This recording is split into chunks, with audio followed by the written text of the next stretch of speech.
The first time my uncle told me I'd never amount to anything, I was 16 years old. The last time he said it, he was sitting across from me in a tailored suit, begging me for a six-figure management position at my company. He didn't recognize me at first, and I made sure he wouldn't. Not until the interview was almost over. If you've ever been underestimated by the people who were supposed to believe in you the most, you're going to understand exactly how this story feels. And if stories about karma, family betrayal, and satisfying revenge are your thing, don't forget to like the video and subscribe. Now let me tell you how my entire family spent 20 years convincing me I was a failure, only to end up asking me for permission to work for me. My name is Catherine Foster. I'm 32 years old. Today, I run one of the fastest growing logistics software companies in the Midwest, 500 employees, offices in 4 states, annual revenue well into 8 figures. People assume I've always been confident. That couldn't be further from the truth. For most of my life, I genuinely believed I was the disappointment of my family, not because I failed, because they told me I would, every single day. I grew up in a family that worshipped success, but only a very specific kind of success. Doctors, lawyers, investment bankers, corporate executives.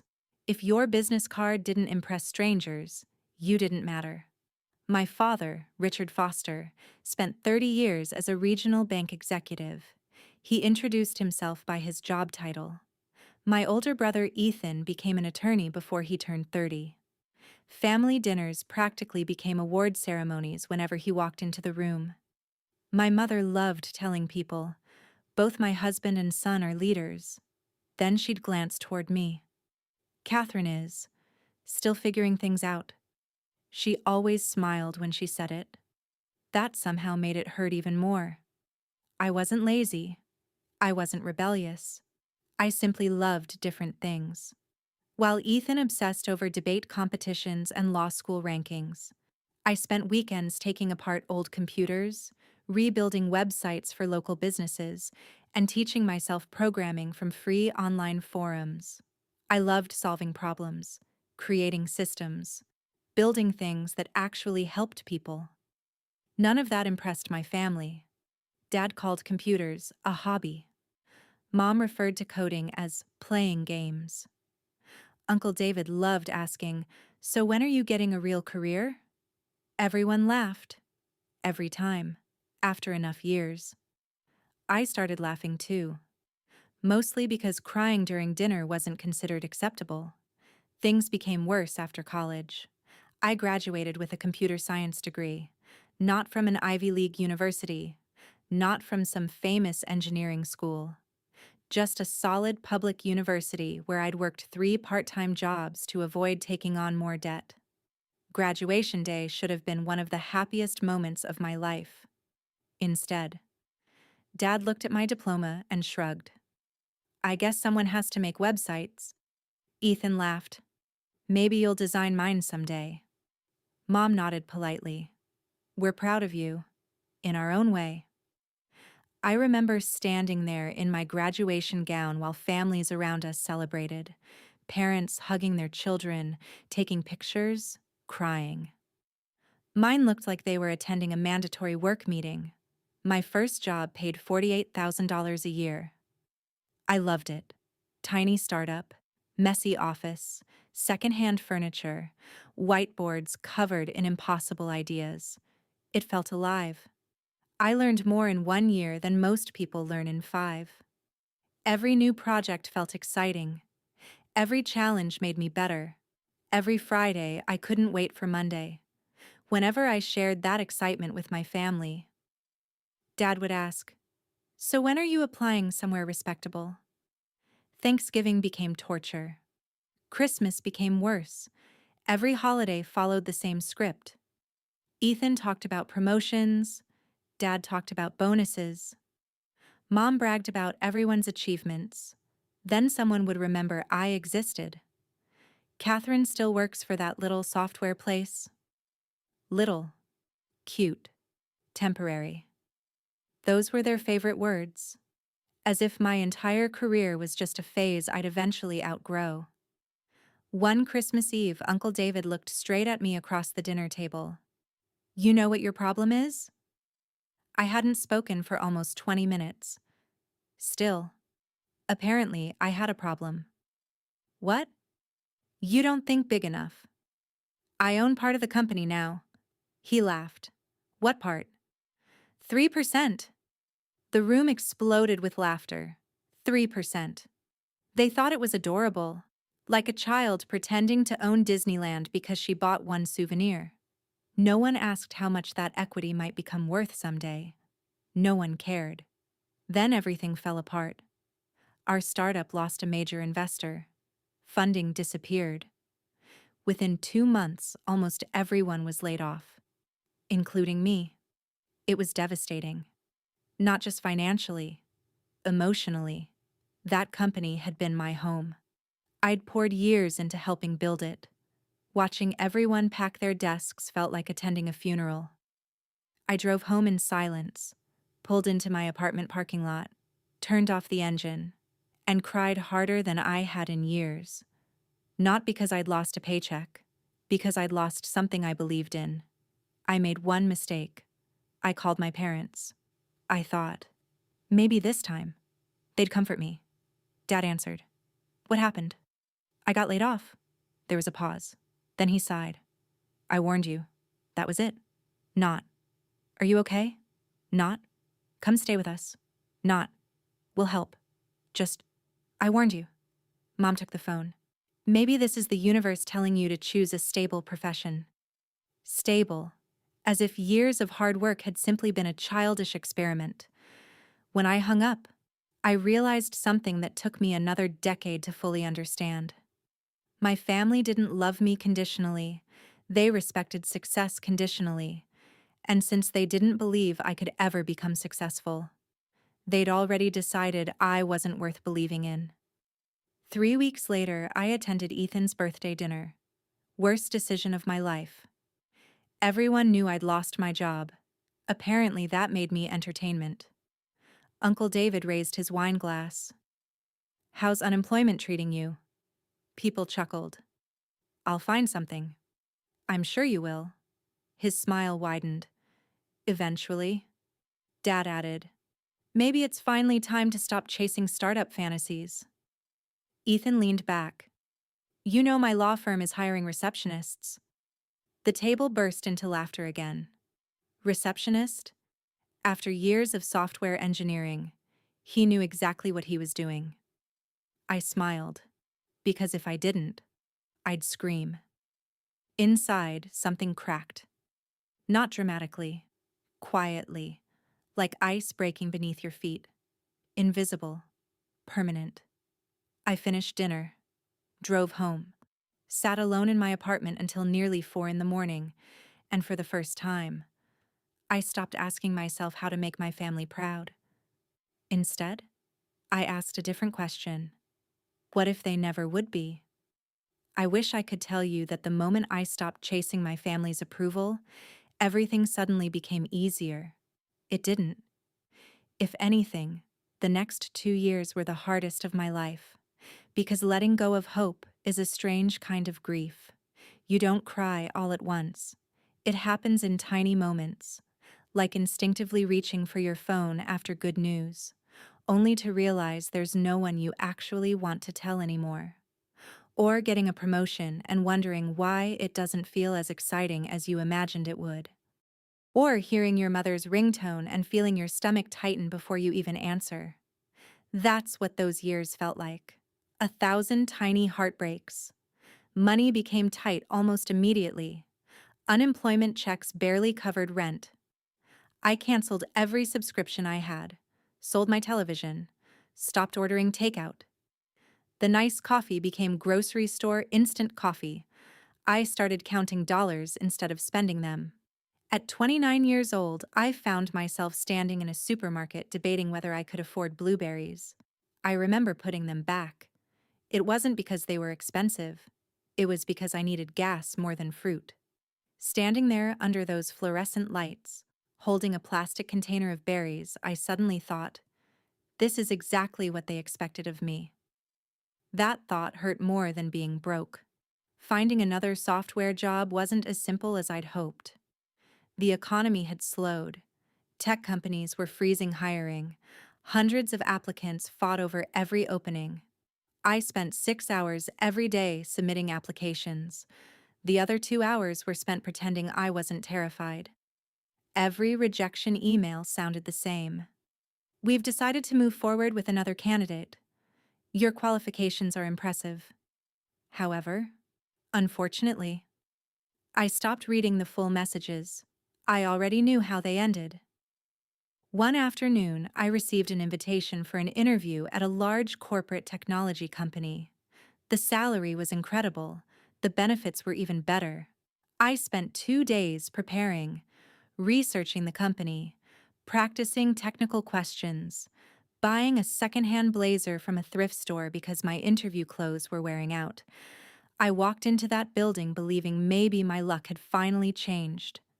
The interview lasted nearly 3 hours. Everything felt perfect. The hiring manager smiled constantly. The technical director complimented my solutions. I left floating. 3 days later, they hired someone else. I sat on my apartment floor staring at the email for almost an hour. Then I laughed, not because it was funny, because I had run out of tears. Around that time, my parents invited me to dinner. I almost didn't go. Part of me still hoped things might improve. Maybe unemployment had made them more sympathetic. Maybe they'd finally ask how I was doing. Instead, Dad had printed job listings, actual paper printouts. He slid them across the table. Bank teller, insurance assistant, administrative clerk. I looked at him. I've been a software engineer for 7 years. Exactly. It's time to grow up. I blinked. I am grown up. No. He folded his hands together. You're chasing dreams instead of stability. Mom nodded. We're only trying to help. Help. Funny how criticism always becomes help when people don't want to admit they're being cruel. I quietly pushed the papers back across the table. No, thank you. Dad frowned. Still stubborn. No. I stood. I just finally know what I'm worth. That sentence surprised even me, because I didn't fully believe it yet, but saying it out loud felt like planting a flag. A month later, my landlord announced the building had been sold. Rent was increasing by almost 30%. I couldn't afford it, so I packed my apartment. Again. Most of my furniture wouldn't fit into the tiny studio I found on the other side of town. I sold nearly everything. Watching strangers carry away pieces of my life for $20 at a time was strangely humiliating. A dining table, my bookshelf, the couch where I'd celebrated my first promotion. Gone. One Saturday afternoon, I was loading boxes into my old Honda when Ethan happened to drive by. He rolled down his window. Moving again? Yeah. He looked at the neighborhood. Rough area. It's temporary. He smiled. Everything about your career seems temporary. Then he drove away. He didn't offer to help. Didn't even ask if I needed anything. He just wanted to make sure I knew he'd noticed. That conversation replayed in my head for weeks. Not because it was especially cruel, because it was so casual. Like insulting me had become second nature. The studio apartment was barely 500 square feet. The heating barely worked. The windows leaked whenever it rained. My desk was an old folding table. My office chair came from a thrift store. Sometimes the internet disconnected every hour. But something unexpected happened there, without distractions. I started building again. Not because I had investors, not because I had employees, because I needed something to believe in. The startup I'd worked for had solved shipping problems for small businesses. When it collapsed, I realized those problems hadn't disappeared. Thousands of companies were still struggling with inventory, deliveries, scheduling, and logistics. Most software available was expensive, complicated, designed for giant corporations. Small businesses were ignored. I understood them. I'd worked with them for years. So every morning I'd apply for jobs. Every evening, I'd write code. Not because I thought I'd become rich, because creating something made me feel alive again. Months passed. Nothing happened. No investors, no customers, no miracle. Just endless debugging, endless redesigns, endless nights staring at glowing monitors while eating microwave noodles. I questioned myself constantly. Maybe Dad's right. Maybe I'm wasting my life. Maybe I'm not good enough. Those thoughts are dangerous because they sound reasonable, especially at 3 in the morning, especially when your bank account keeps shrinking, especially when everyone you've ever loved agrees with them. The only person who never laughed at my dream was an old coworker named Marcus. Marcus had been the lead systems architect at my former startup, 10 years older than me, calm, patient. One of those people who never raised his voice because he never needed to. He called one evening. "How's the project?" "It still exists." "That's not what I asked." I smiled despite myself. "It's ugly." "Good." "What?" "If it's ugly, you're building instead of fantasizing." He always had a way of simplifying things. "I don't know if anyone will buy it." "You don't get to decide that." "I don't?" "No." He laughed softly. "The market decides. Your job is to finish." That sentence stayed taped above my monitor for years. Finish. Not dream, not worry, not compare. Finish. Marcus started reviewing my software every weekend. Never for money, just because he believed in it. Sometimes he'd spend 4 hours finding bugs with me. Sometimes we'd argue about design choices. Sometimes we'd sit in silence, drinking terrible coffee while staring at flowcharts. Slowly, the product improved, then improved again, then improved again. Perfection wasn't the goal anymore. Progress was. 6 months later, I landed a contract position with a medium-sized manufacturing company. It wasn't glamorous, just fixing outdated internal systems. The pay wasn't amazing, but it kept the lights on. More importantly, it gave me access to exactly the kind of businesses I wanted to help. Every warehouse manager complained about the same issues. Every shipping coordinator had the same headaches. Every inventory supervisor used ancient software that barely functioned, instead of simply doing my assigned work. I listened. I filled notebooks with observations, questions, frustrations, ideas. Customers often tell you exactly what they need. Most companies simply don't listen. One afternoon, a warehouse supervisor named Linda sighed after another software crash. "I'd pay good money for something that actually works." I smiled. "I might know someone building exactly that." She laughed. "Really? Really?" She became my first customer, not because my software was perfect, because she trusted me. She paid $79 a month. I stared at that first payment notification for almost 10 minutes. $79. Objectively, it wasn't much. Emotionally, it felt like winning the lottery. A complete stranger believed in something my own family never had. 3 customers became 7. 7 became 15. 15 became 32. Word spread. Small manufacturers recommended me to suppliers. Suppliers recommended me to distributors. I answered every customer support email personally, sometimes at midnight, sometimes before sunrise. I fixed bugs the same day they were reported. I remembered every client's name, every business, every problem. People noticed, not because my company was big, because they felt seen. Meanwhile, my family's opinion never changed. Mom occasionally called, mostly to ask whether I'd found a proper career yet. Dad still referred to my software company as That side project. They never asked how many customers I had. Never asked whether I was happy. Never asked if I needed help. One Christmas dinner, Uncle David asked, "So how's your little app?" "It's doing well." "How well?" "We crossed our 100th customer."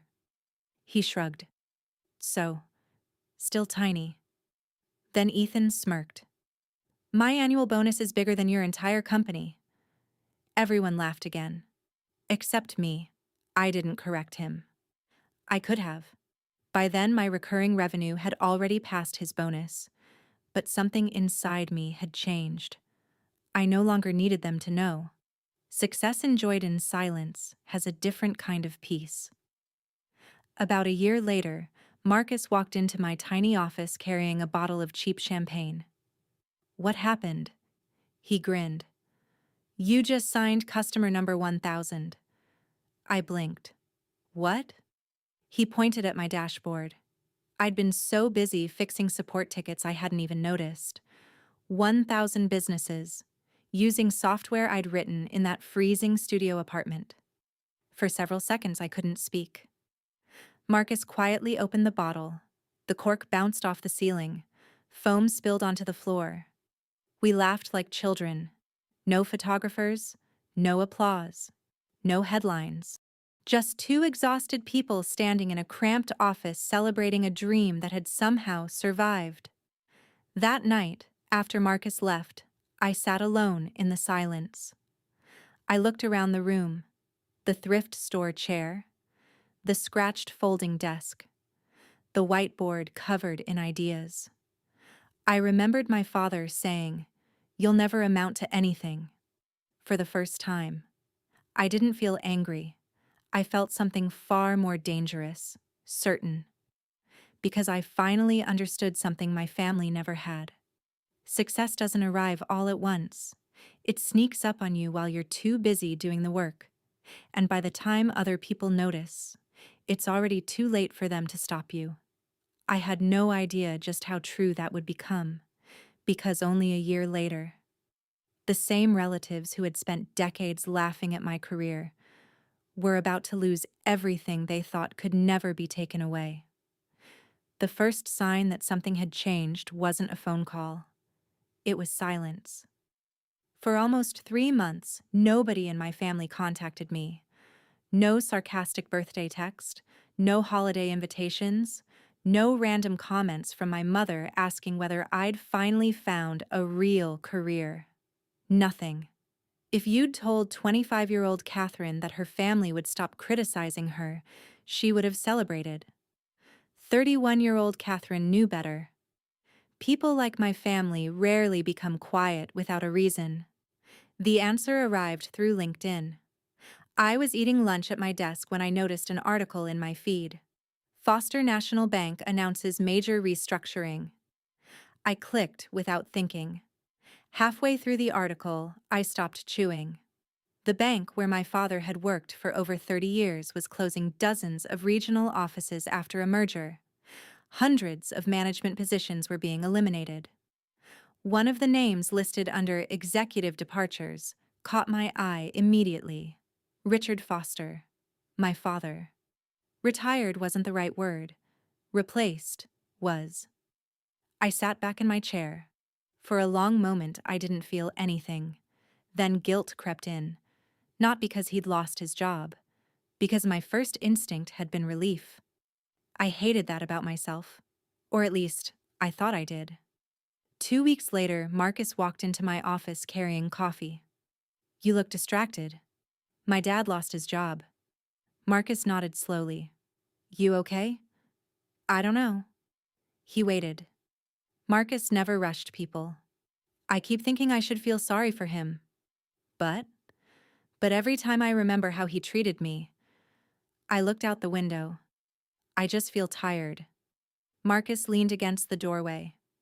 Feeling sorry for someone doesn't erase what they chose to do. I know. No. He shook his head. You understand it. You don't believe it. That was true. Deep down, I still believed children owed their parents unlimited forgiveness. Even parents who never apologized. Business kept growing, much faster than any of us expected. By then, we'd moved into our second office, 40 employees, then 60, then 80. We weren't a startup anymore. We had departments, managers, HR, an actual board of advisors. The first time someone called me CEO during a meeting, I instinctively looked behind me. Surely they meant someone else. It took months before that title stopped feeling like I was borrowing someone else's life. One Friday afternoon, our HR director, Melissa, knocked on my office door. "You have a minute?" "Always." She handed me a folder. "We're expanding operations." "I know." "We'll need about 40 new hires over the next 2 months." I smiled. "That's a good problem." "It is." She hesitated. "One more thing." "What?" "Because we're getting bigger, we've started attracting experienced applicants from larger companies." "Perfect." "There are. A few names you'll probably recognize." I frowned. "What do you mean?" She opened the folder. The first resume belonged to someone I'd never met. The second didn't either. The third. My stomach tightened. David Harper, my uncle, director of regional operations, 28 years of management experience. I stared at the page. Melissa looked confused. "You know him?" I laughed once. "Unfortunately." She waited. "There are more." She flipped another page. I stopped breathing. Richard Foster, my father, applying for senior operations director. The next page. Ethan Foster, business development manager. My brother. The room became completely silent. Melissa looked between me and the resumes. "Should I ask?" I slowly closed the folder. "No." Then I smiled. "Actually." I looked back down at the applications. "Yes." "I think you should." Apparently, the merger had hit my family much harder than I realized. Dad had lost his executive position. Uncle David's manufacturing company had downsized. Ethan's law firm had merged with another and eliminated several partners. For the first time in decades, the people who'd always looked down on everyone else suddenly needed jobs. Good jobs. And my company happened to be hiring. Life has a remarkable sense of timing. That evening, I drove home in complete silence. I expected to feel triumphant. Instead, I felt conflicted. I'd spent years imagining this exact situation, wondering what I'd do if the tables ever turned. Would I slam the door in their faces? Would I laugh? Would I humiliate them the way they'd humiliated me? Now that it was real, nothing seemed simple, because revenge always sounds cleaner in your imagination than it feels in reality. I barely slept that night. Around 3 in the morning, I made tea and sat by the window. Rain tapped softly against the glass. The city below was quiet. I kept replaying old memories. Dad sliding those bank teller applications across the table. Ethan offering me a receptionist job. Uncle David laughing when I lost everything. I could still hear those laughs, even after all these years.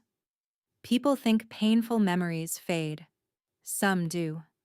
The cruelest ones become sharper. You don't remember every word. You remember exactly how they made you feel. Small, disposable, ashamed. The next morning, Melissa called. So, what do we do with those applications?" I took a deep breath. "Treat them like everyone else." "You sure?" "Yes." "No special treatment?" I smiled. "Exactly. No special treatment." She didn't know how much those words meant. For my entire life, my family believed they deserved special treatment simply because of who they were. Now, they were just applicants. Our hiring process was intentionally demanding. Every manager completed several interviews. Leadership candidates underwent behavioral assessments, reference checks, case studies, panel interviews, no shortcuts, no favors, no exceptions. The system existed because I'd promised myself something years earlier.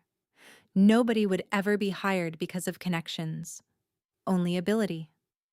Ironically, that promise now protected me from accusations of personal revenge. Melissa called me after the first interview round. "You'll find this interesting." "What happened?" "Your uncle." "What about him?" He spent half the interview talking about his title instead of answering questions. I couldn't help smiling. Really? He actually said people should respect him without questioning his decisions. Did he? She nodded.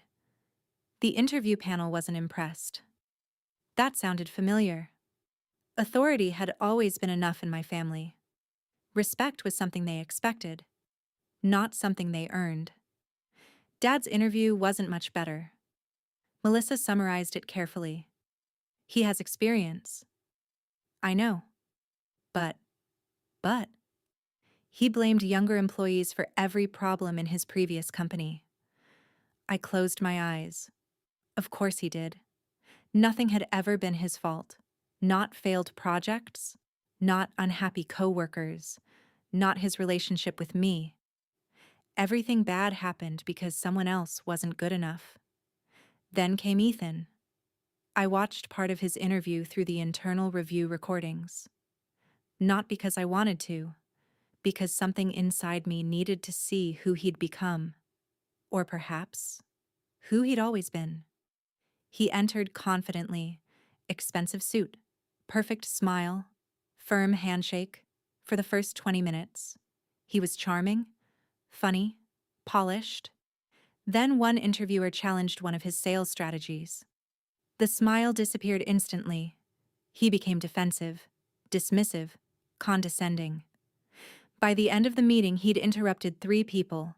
Melissa paused the recording. "He interviewed well." She sighed. "Until someone disagreed with him." I whispered, "That sounds exactly right." A week later, another surprise arrived. My mother called. Not to ask how I was doing, not because she missed me, because she wanted something. "Catherine?" "Hi, Mom. I heard your company is hiring." News traveled quickly. "It is. I think your father applied." "I know." There was a long silence. "You know, our HR department received his resume." "Oh." Another pause. "I hope you'll help." I looked out my office window. The city looked peaceful. Nothing inside me did. "Help how?" "You know." "No, I don't." "You own the company." So. So." She lowered her voice. "Family should help family." I almost laughed. Not because it was funny, because the irony was overwhelming. Family should help family. Where had that sentence been when I lost my job? When I couldn't pay rent? When I sold my furniture?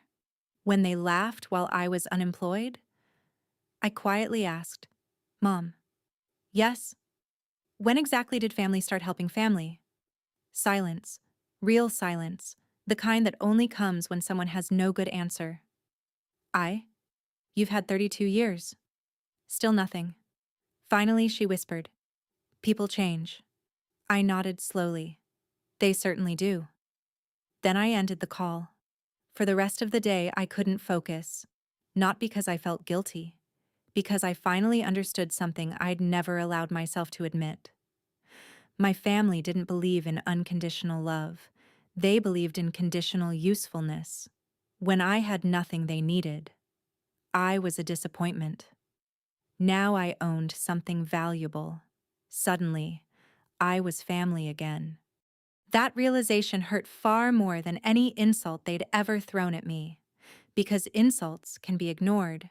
Being loved only when you're useful changes the way you see every relationship you've ever had. Later that evening, Marcus knocked on my office door. "You look like you've aged 5 years. My parents want favors." "They apologizing?" "No." "They admitting they were wrong?" "No." He nodded once. "Then they don't want forgiveness." "What do they want?" "A shortcut."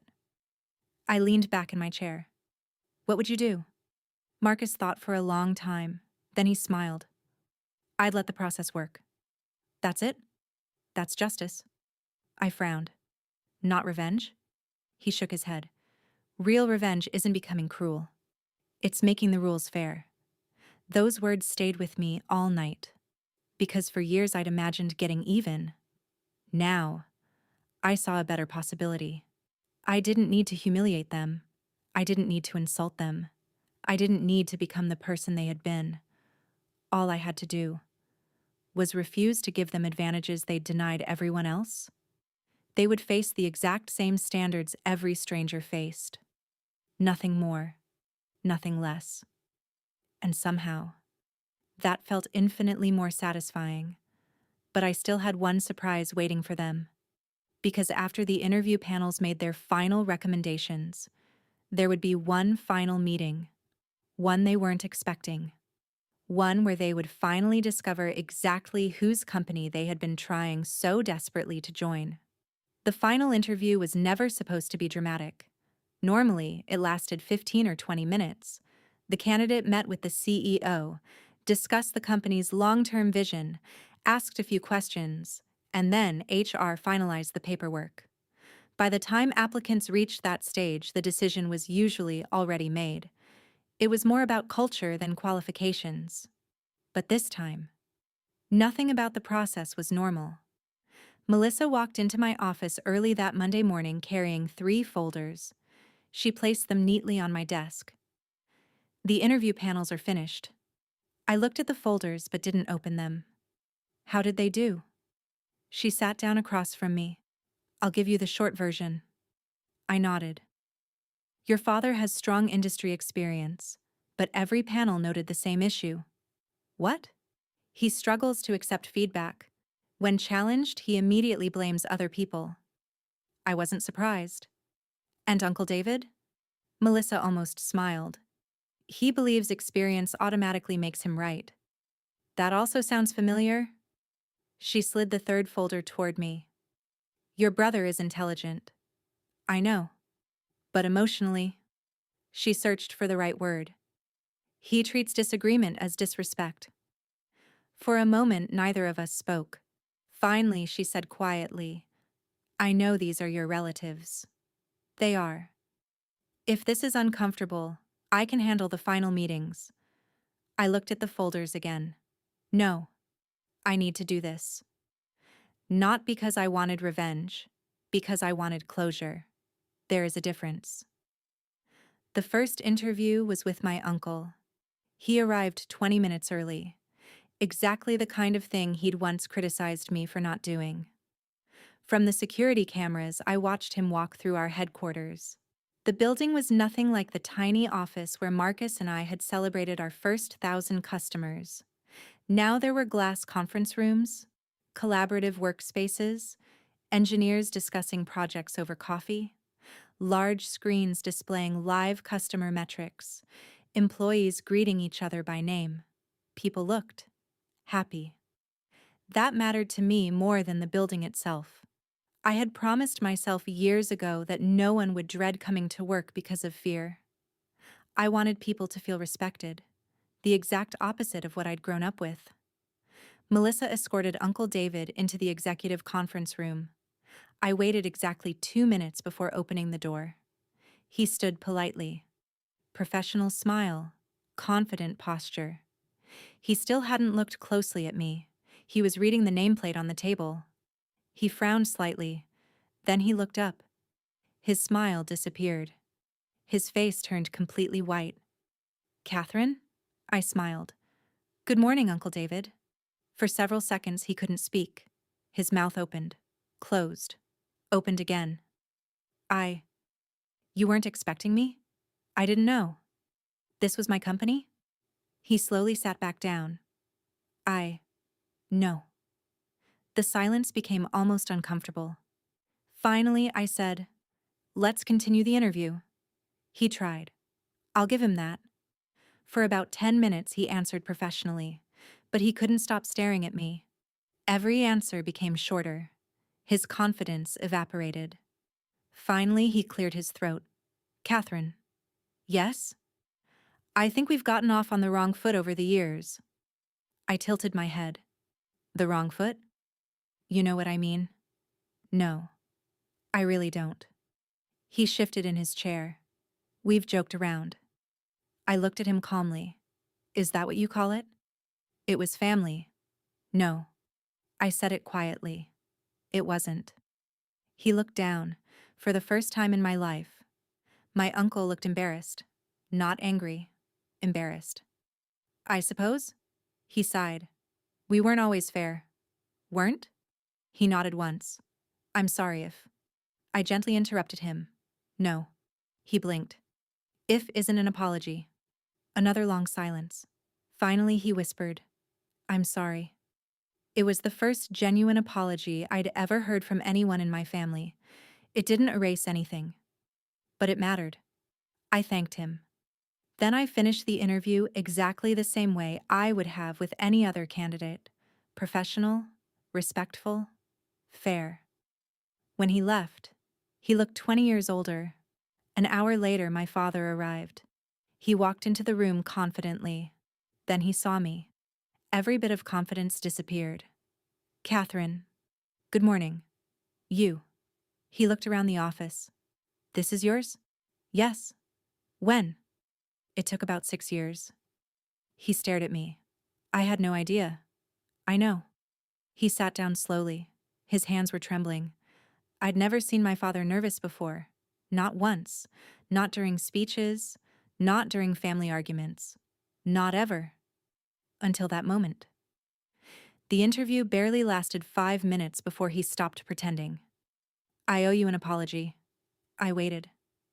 I should have believed in you. Yes. I was wrong. Yes. I thought I was protecting you. No. He looked confused. You were protecting your own idea of success. That sentence hit him harder than I expected. His shoulders dropped. I suppose. He swallowed. That's true. You never asked what made me happy. He didn't answer. You only asked whether other people would respect my career. Still nothing. I spent years trying to earn your approval. His eyes became watery. And do you know the saddest part? He whispered. What? If you had simply said? I paused to steady my voice. I'm proud of you one time. I smiled sadly. I probably would have believed I could do anything. He covered his face with both hands. I had imagined this conversation hundreds of times. In every version, I felt victorious. Instead, I just felt tired.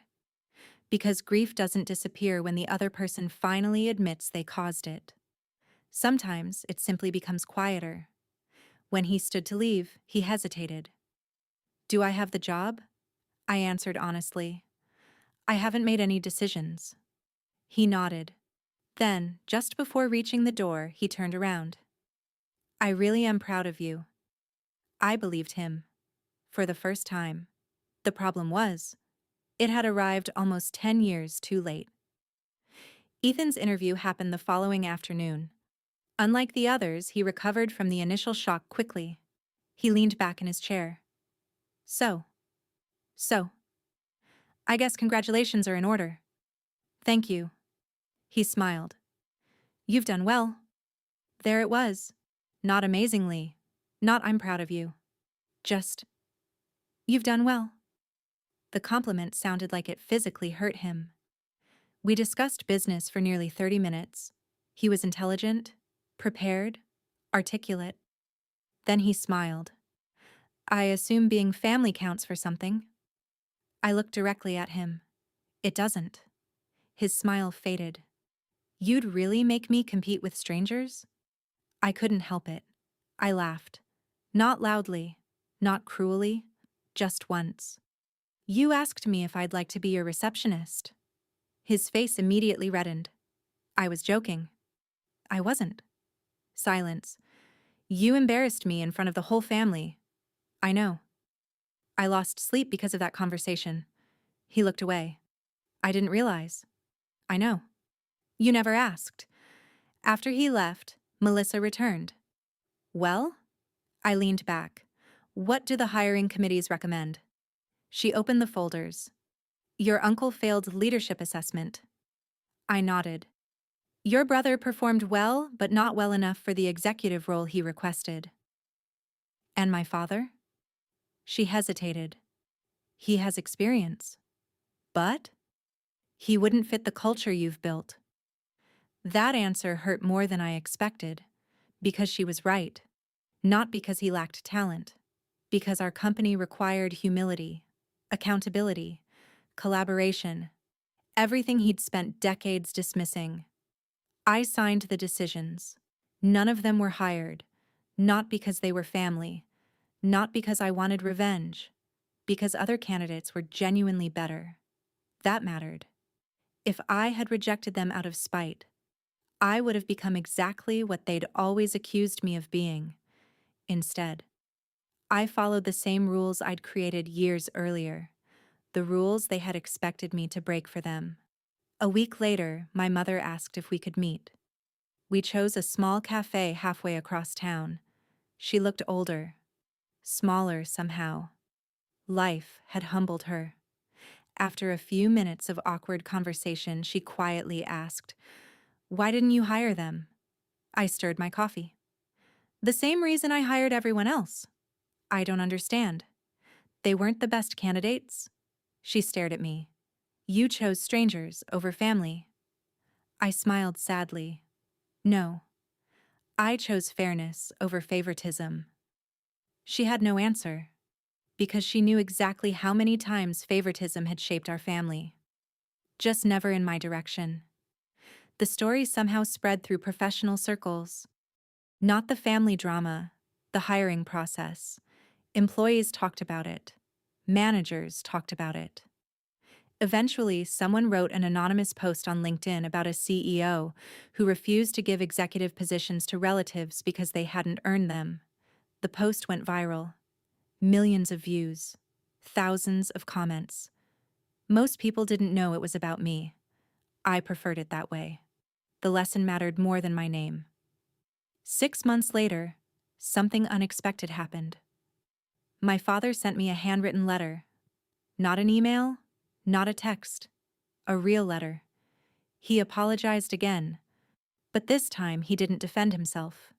Didn't make excuses. Didn't blame stress. Didn't blame work. He simply described all the moments he'd remembered after our conversation. My science fair, my graduation, the day I lost my job, the dinner where everyone laughed.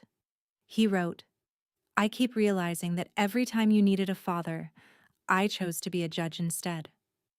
I cried reading that sentence, not because it fixed anything, because it was true.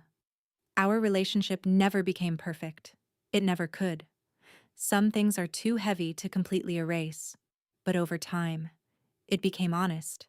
He stopped giving advice nobody asked for. He started asking questions, listening, learning. For the first time in my life, he wanted to know what I was building, not because it made money, because it mattered to me. That was enough. As for Ethan, he eventually found another position at a different company. We remained polite. Nothing more. Trust grows slowly, especially after years of being broken. Uncle David retired. The last thing he ever said to me about my career was almost funny. "I guess I was wrong." I smiled. "Yeah, you were." He laughed. This time, so did I. Not because I needed his approval anymore, because I no longer carried his opinion with me. That was the real victory. Not wealth, not the title, not the office. Freedom. People often ask me if refusing to hire my family was revenge. I always give the same answer. No. Revenge would have been humiliating them, mocking them, making them feel as small as they made me feel. I never wanted that. What I wanted was justice. Justice meant they received exactly what every other applicant received: an opportunity, a fair interview, an honest evaluation. Nothing less. Nothing more. And perhaps that's the most satisfying ending of all. Because the little girl who spent years believing she'd never amount to anything didn't defeat her family by becoming cruel. She defeated them by building a world where character mattered more than connections. The irony? That world was exactly the one they failed to qualify for. If there's one lesson my life taught me, it's this. Never let someone else's limited imagination become the ceiling for your future. The people who underestimate you are often measuring you with the ruler they use on themselves. Build anyway, learn anyway, keep going anyway. One day, the life you're quietly creating will speak so loudly that their opinions won't matter anymore. And when that day comes, don't waste it trying to make them feel small. Make sure you've become someone you're proud to be. That's a victory nobody can ever take away. If this story reminded you that success is the best answer to disrespect, let me know in the comments. Would you have hired your family, or would you have made the same decision I did? If you enjoyed this revenge story, don't forget to like the video, subscribe for more long-form Reddit revenge narrations, and I'll see you in the next story. Until then, remember, the strongest revenge isn't proving them wrong. It's building a life where their opinion no longer has the power to define you.